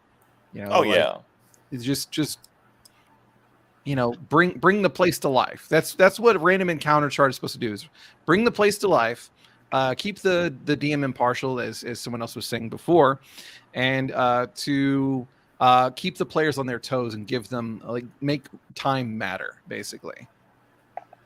Yeah. Keep the pressure up. Time component. Very important too. Let's see. But yeah, so I haven't checked out those modules for OSE. I don't know that I will. I do feel like the examples have been laid out though for a lot of that pretty well, in a lot of other things as well. You know, like I want to say that basic fantasy RPGs modules do that really well. Yes. In fact, they will have such things as if you defeat a random encounter, that's like they would be from this area, and so they're not there anymore because you killed them whenever they were out. So those kinds of like population numbers that dwindle as you defeat them. That makes sense in a place that's like a limited area, or if monsters are very rare. Yeah, Yeah. I think if you follow your example, which probably you should, that if you have a particular area that your players are going to be spending a lot of time in, probably that it makes sense to like flesh it out, and it's probably only going to have a few of these ultra rare monsters. So if they keep encountering, like, say, displacer beasts or gorgons, like in this same 16-mile hex, they're probably going to say, "What's up? What's going on, big guy? Right? Like, where's the gorgon herds? What's up with all these gorgons? Right?" So yeah, there should just be like one layer. And that was actually a thing in a lot of Gary Gygax modules too, where if you would defeat a monster like that and you knew it would have treasure, then you could like track it back to its lair. Right, and find it if you were smart enough or resourceful enough.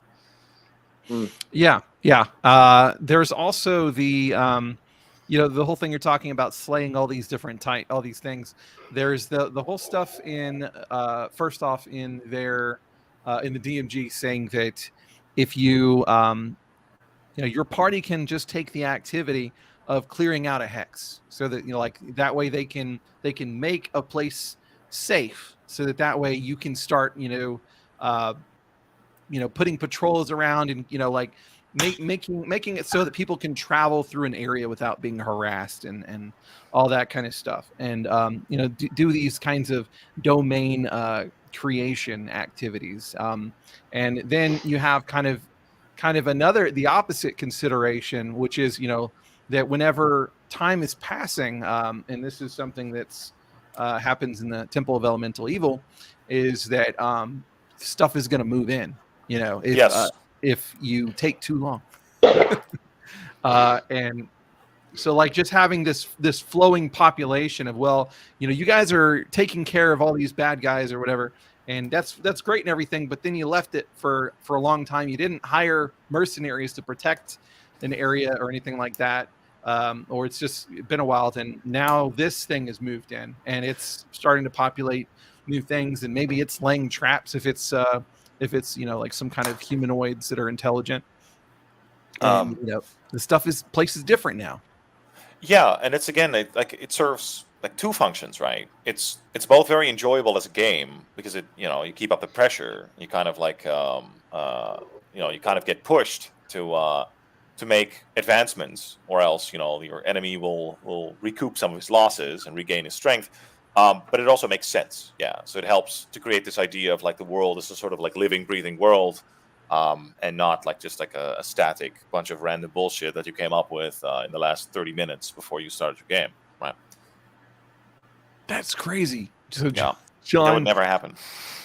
John says, I was stating that there's no separate statistic given in OD&D for number appearing in dungeons. Yes. What this means is that in an orc lair in the dungeon will be as big as an orc lair in the wilderness. And that's I thought so. That's crazy. Huh. That's massive. So it'll be a 10 by 10 room with a single treasure chest with 2,000 exactly 2,000 copper pieces, and then like 30 to 300 orcs. Yeah. I mean, What if they have the generators like in Gauntlet and the orcs just start pouring out of it? You did have in the original Greyhawk, I think maybe John Miller can back me up, on the second level you did have like some sort of fountain that I think Joseph Block replicated, that kept spawning serpents, I think. And there's something similar in Stonehell.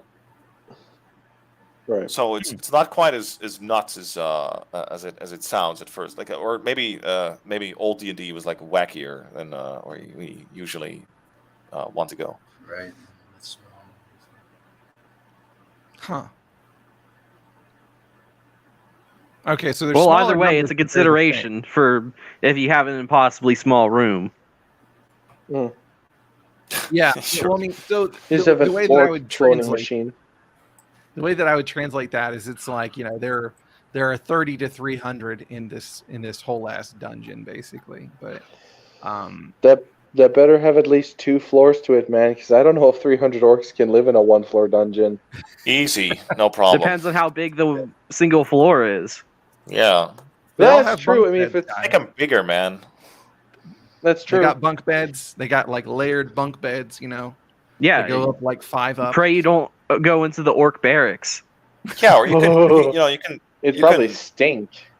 maybe you can push yourself a little bit, right? You make this really big hall, like larger than like torchlight would reveal entirely, and then like when they get to the center, they see all the whatever the pillars and the corridors that just lead to all the orc barracks, and then you can have all the orcs like file out simultaneously and surround them, and yeah, there you go. Yeah. So John says the point about orc lairs in the dungeon is also referred to in Gygax's frequently asked questions for OD&D in the strategic review, where he talks about 300 or so orcs in a lair, but only so many can attack at once. Yeah, that makes sense.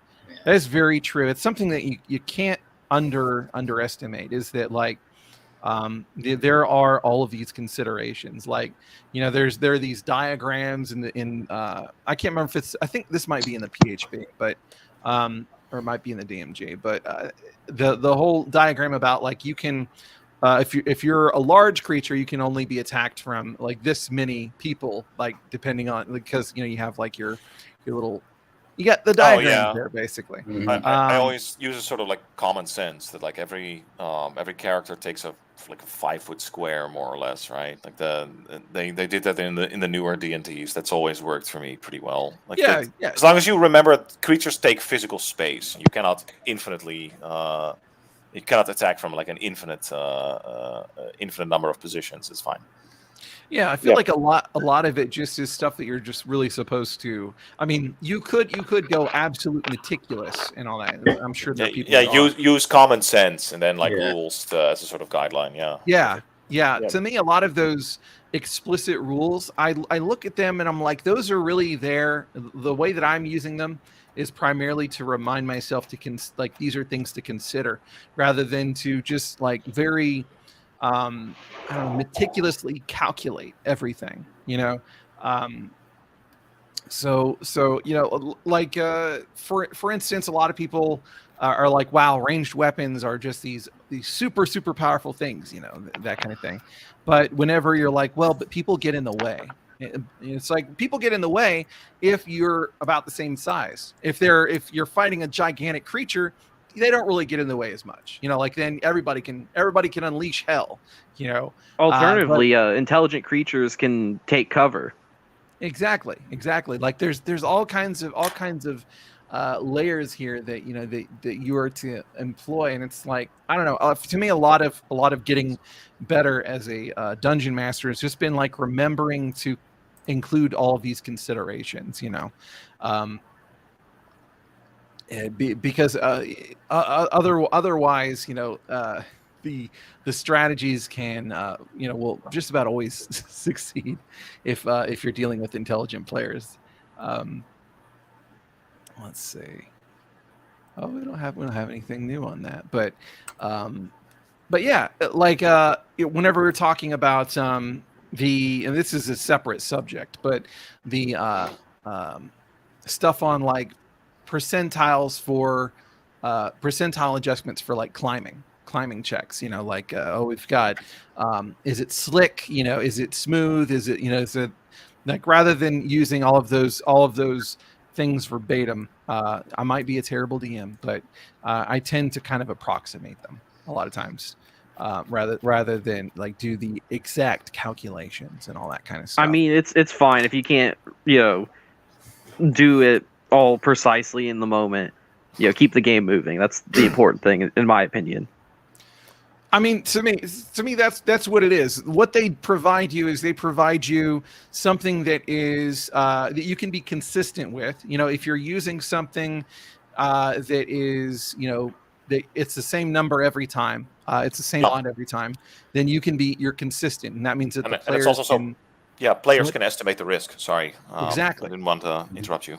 No, you're exactly what I was going for. Yeah, they can estimate the risk, and the physics seem to feel more like physics rather than, you know, just kind of whatever the DM's feeling at the time.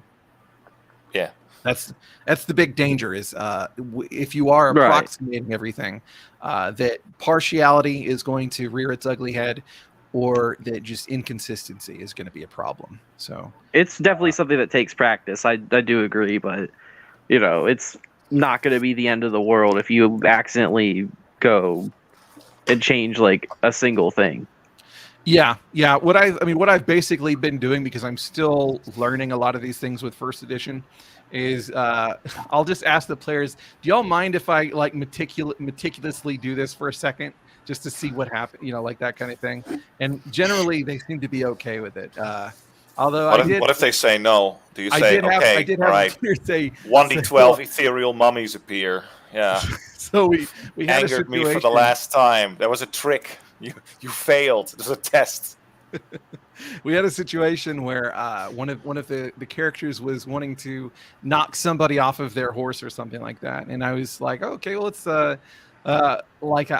we can do the pummeling rules or overbearing, basically, because he's trying to knock him prone, and he's like, Fuck that. nah, it's okay, I'm just gonna hit him. I was like, all right. But it is funny though, because like whenever we did it before, I feel like it was okay. I didn't feel like the overbearing rules were that bad. Now we're kind of getting off topic, but that's okay. I kind of feel like we've hit. Unless y'all have more to discuss on the random encounters thing, I feel like we can. Very quickly, just another thing regarding making the most of your encounters in terms of like how often they appear. If you didn't mention it already, I know I've dipped in and out a few times, but if you're expecting this to be a place that characters are going to return to like frequently, you know, use, you know, instead of using bigger dice, you can also use a multiple, so like a 2d6 instead of a like d12 chart, so that way that there's more encounters that happen more often, since there will be an average value. But of course, you know, if it's something that the players are not going to keep coming back to, don't worry about it as much. Sure. The thing I would say is like like in my DCC game, when I did my first draft of my random encounter charts, when I went back to it, I was like, this There is weren't lame. enough pleasure ogres on them, right? No. So you altered them and added more. One pleasure ogre is 3 too many. If I see one of those on a continent, I'll be like, nuke the planet from orbit. It's the only shot we've got. But I kind of want to interject with a. Oh, sorry. Go ahead. Go for it. No, I was just saying I tend to, like, since I'm a bit, you know, is it good enough? I always go back and revise it and use the old one as a template. So I just say just revise it until you get it right, you know. And obviously when they go for it. Oh, go ahead. No. Finish your point. I was saying, and yeah, like Fiora was saying, if they leave, obviously change the things anyway, because the region might have changed in the time that they, you know, if they went away for a year in game time, the region's obviously going to change. So. Might have changed for the ogres. Yeah, we understand. No, I kind of want to like bring up like one last point. I think because like we're all saying like random encounters are great. Random encounters are fantastic. I kind of want to see you guys argue. I kind of want to play devil's advocate a little bit. What if I mean, it hasn't happened, but what if somebody would have said, listen, random encounters, it's just a bunch of stupid shit that clutters up my game, you know, so people can't, you know, it's in the way between my players and the sweet-ass encounters that I have lovingly designed for them.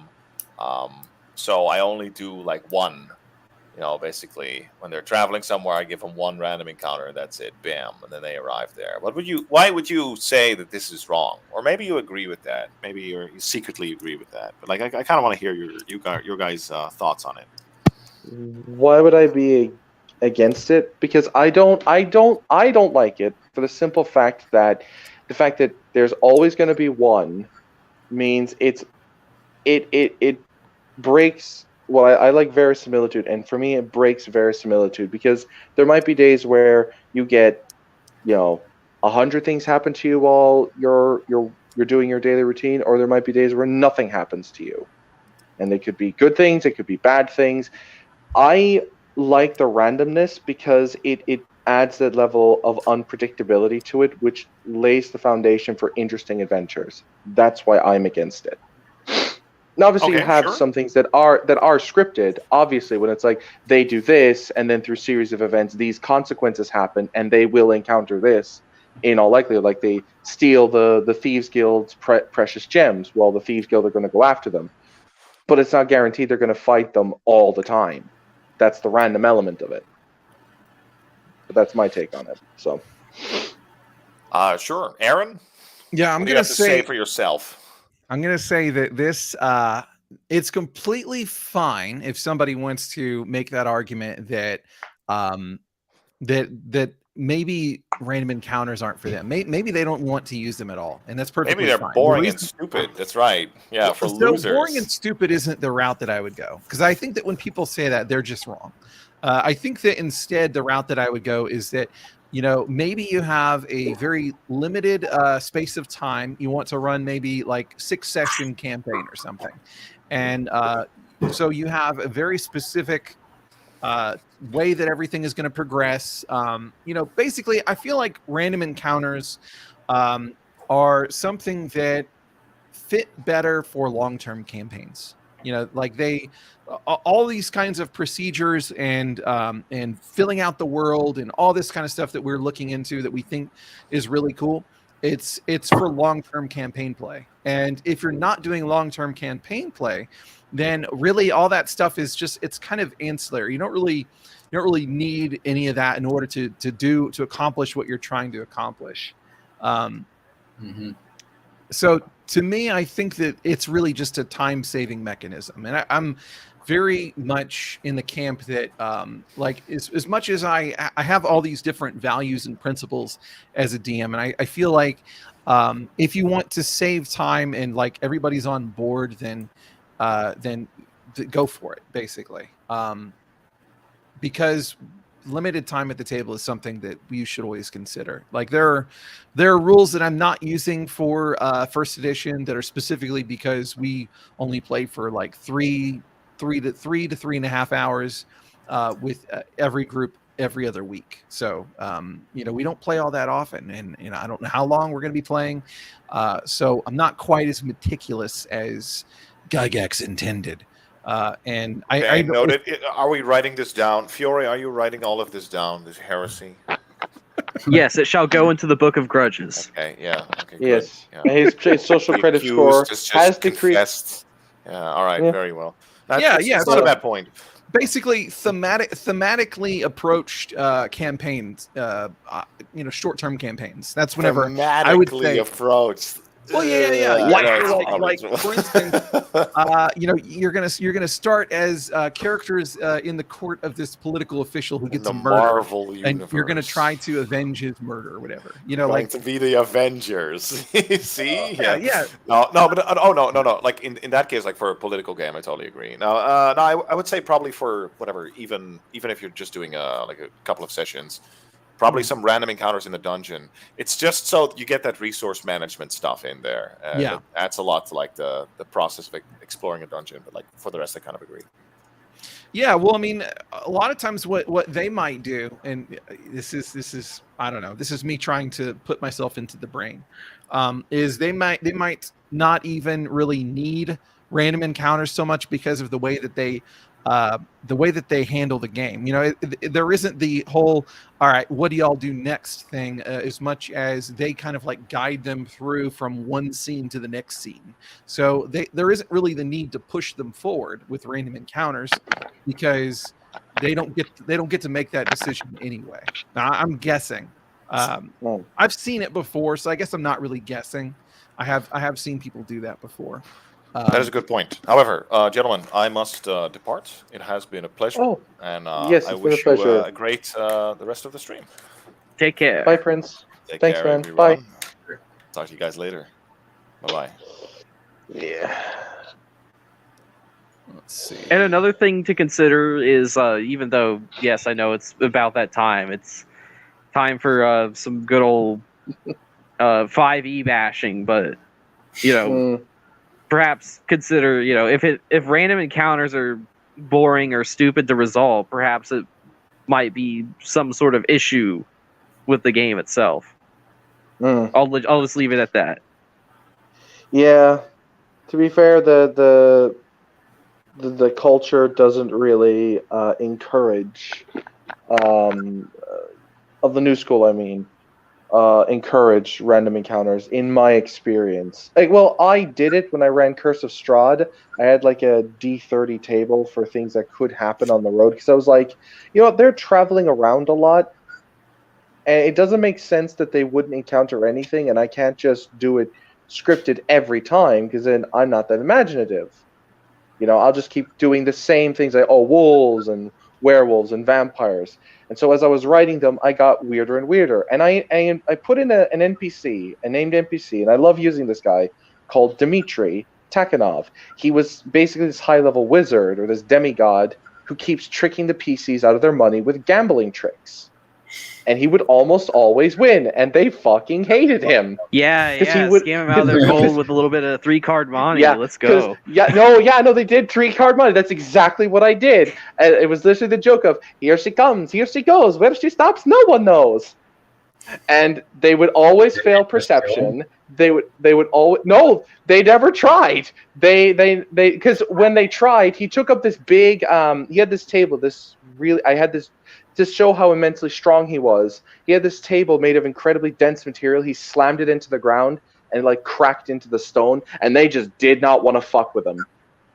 Like I said, the dude was a demigod, but they didn't know that at the time. They just knew he was dangerous. They were Lovely. level 4 at the time when they met him, something like that. But it was just funny. Yeah, I love that kind of stuff. So Yeah. I do need to wrap it up. There are a few things I want to hit before we go. So John Miller asked, do you include notes for goals or interactions for some or all of the monsters in your table? I do that sometimes, but it's more work. Knowing what the monsters are up to helps flesh out encounters. Short answer, yes, whenever they're kind of not central to what's going on in the dungeon, because if they're central to it, I already know. If they're just kind of maybe wanderers that have just kind of meandered their way in, or they're not really part of the main faction or whatever, then I might put that in there. And that's one thing I have to give Troika some credit occasionally. Some of these comments. Troika has it on their actual monster stat blocks that you roll to see what exactly they're up to, kind of. And I think that's a cool idea. That's good to have if you don't already know. Yeah, yeah. Let's see. Oh, Pleasure yeah. over legs. Actually, one Go ahead. entry I like to put in my random encounter tables is just roll twice or roll 3 times or something like that. I've gotten some interesting random encounters that way.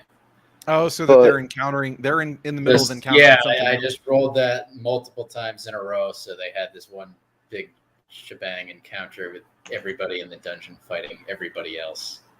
Absolutely, yeah. In an empty, throne room or whatever. I have to acknowledge the deep lore, but since Dolly is here, #hyperbole. Let's see. In a Interesting few NPCs 3 hours, as we have learned. What was that, Dan? I'm reading Dolly Pop's comments here. In a few can mean 3 hours. It's not going to be that long. No. Let's see. So We haven't if even you guys streaming for would, that long. send me your links and all that kind of stuff on Discord, because I'm I don't know if I'm gonna have time to parse all that and put it in the info. But let's see what else. I do not have a blog or a Twitter. I don't I need have to one yet get either. back to writing my Maybe blog. someday. I know. Most of us are just layabouts. Prince is the only one of us that were on today that's actually published. Shield is about to be published because he's doing the jam. game jam. I'm doing I'm- a game jam also. I'm trying to start a play test of my own RPG system, but that I won't get that written for like about 2 or 3 years. Yeah, so. hopefully I will change my layabout status soon with some the Curse Friday adventures. I'm gonna try playtesting my game jam entry this week and next week, and Nice. that'll be face to face, and maybe I can try testing it with people over Discord or something too in the next month.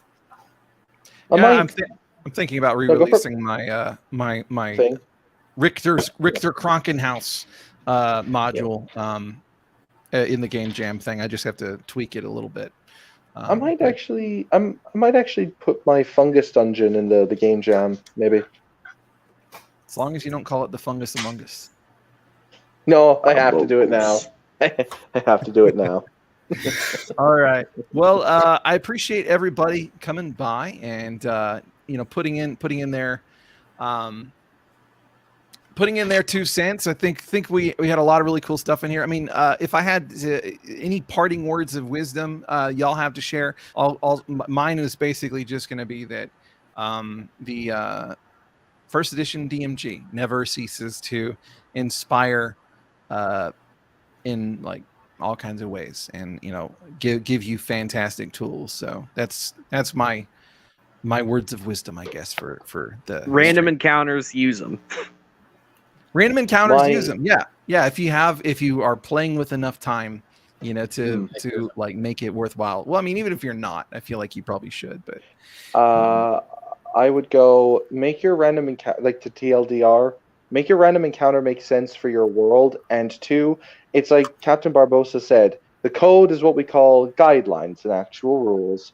But I'm of the opinion, follow the guidelines. Dear God, follow the guidelines.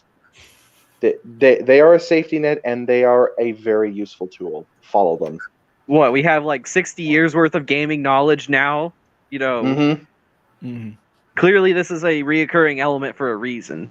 It's I know not just, argument like from some archaicism.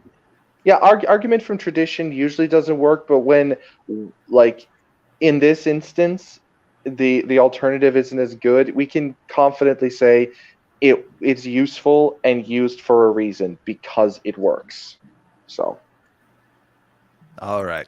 Well, I'm sorry to cut it off short, guys, but I say that it's been Sure, it's been nearly 2 hours. 2 hours. Thank y'all for hanging out, and take it easy. No problem. Bye-bye.